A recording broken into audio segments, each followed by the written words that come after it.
ਤੋਸ਼ਾਖਾਨਾ 2 case ਦਾ ਫੈਸਲਾ ਸੁਣਾ ਦਿੱਤਾ ਗਿਆ ਹੈ। ਤੋਸ਼ਾਖਾਨਾ 2 ਕੇਸ ਵਿੱਚ ਬਾਨੀ ਪੀਟੀਆਈ ਤੇ ਬੁਸ਼ਰਾ ਬੀਬੀ ਨੂੰ 10-10 ਸਾਲ ਕੈਦ ਦੀ ਸਜ਼ਾ ਸੁਣਾ ਦਿੱਤੀ ਗਈ ਹੈ।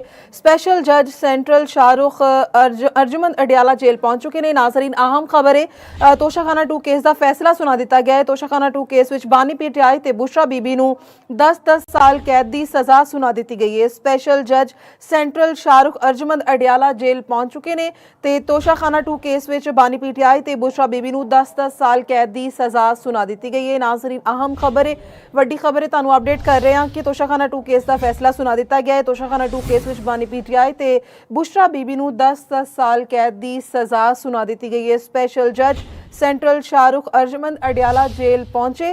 तोशाखाना 2 केस में बानी पीटीआई ते बुशरा बीबी नू 10-10 साल कैद की सजा सुना दी गई है। अहम खबर है, तोशाखाना 2 केस में बानी पीटीआई ते बुशरा बीबी नू 10-10 साल कैद की सज़ा सुना दी गई है। स्पैशल जज सेंट्रल शाहरुख अरजमंद अडयाला जेल पहुंच गए ने। तोशाखाना 2 केस बानी पीटीआई जुर्म साबित होने ते मजमूई तौर पर 17 साल की सज़ा सुना दी गई है। स्पैशल जज सेंट्रल शाहरुख अरजमंद ने फैसला सुनाया है। अहम खबर है, तोशाखाना 2 केस बानी पीटीआई जुर्म साबित होने ते मजमूई तौर पर 17 साल की सज़ा सुना दी गई है।